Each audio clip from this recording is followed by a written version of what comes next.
down or shares his story in my undergraduate story series. Sit back and enjoy.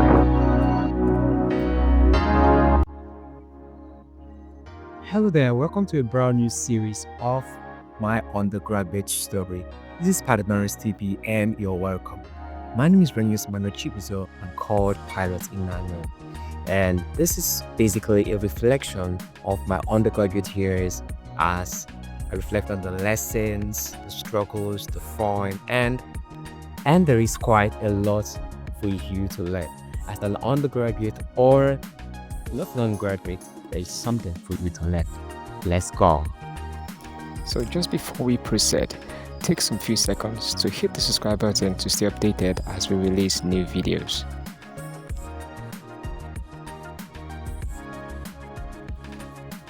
The exams and the results were out, and to my surprise, not having any idea that the worst was coming.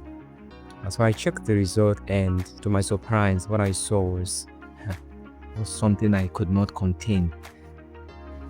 I just got to credit, I think, English a C and Geography a B, and the rest of the results were just nonsense.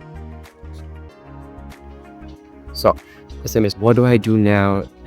Of course, the government paid for the exams then.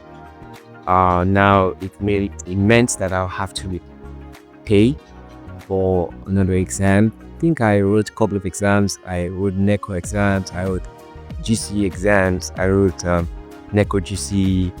I also wrote NECO, that's the internal exams again. So I wrote a couple of exams during those times where I had to make up for my O-level results, and it's not advisable. It's not advisable to have it in your plan to write O-level exam, because you might be working, you might find yourself working at this point, and working and studying for exams. Those two they're not compatible, should I say.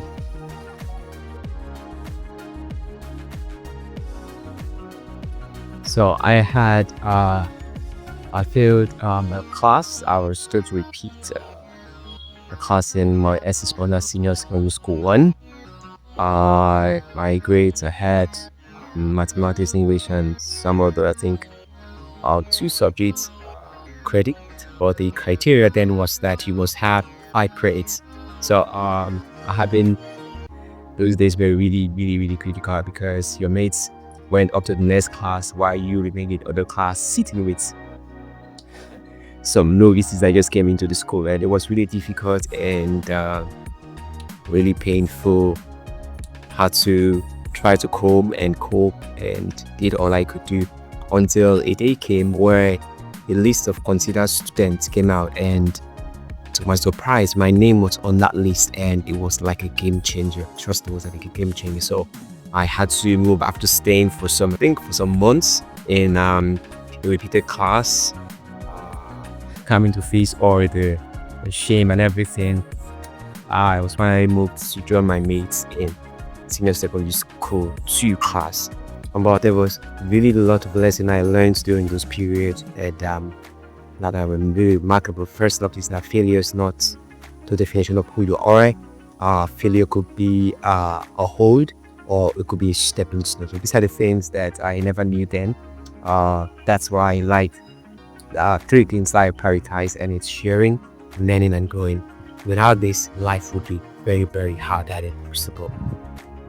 So failing a major exam this second time was not too much of something to handle, because I had to deal with in my senior secondary school 1 days. So we just looked for how to move on. So I started looking for a job as a young adult. Then I looked for jobs that I could do handy, and it was getting very difficult to get a job. All my friends had gotten a job, had gotten engaged, and they were already earning something for the month at least.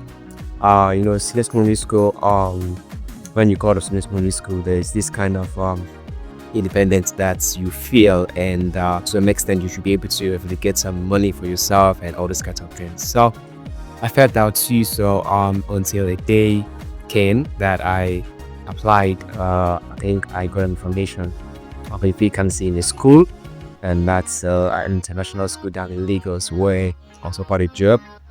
to be a bus assistant. Basically, our job duties was just to take care of the children, get them from your classes after closing periods, and get them to the bus and ensure their safety while we work with the driver. So as at this point, I had no knowledge of driving, although I had always loved driving. I had always wanted to learn how to drive, and this is that you know that this was the opportunity. So as we continued working, I gained some interest, gained some insight into the art of driving, and I learned how to drive, and it was really wonderful experience. Being in control of a car, something I've never done before. So I finally did, and it was really wonderful. And there is one thing I will never forget about working in a school. It gives you this mindset. It makes you conscious of this, that schooling is one thing that you have to do. Before now, I had really not had any immediate plans to go to university per se, because I had always wanted to become a pilot, and I've heard that if you want to become a pilot, you have to go to a kind of school, not really a university here in Nigeria. I think so far to my finding, there are no university in Nigeria that offer such courses like flight training in aviation at the university so far. Join us for another exciting episode on my undergraduate story. It promises to be fun. Thanks for watching and see you soon.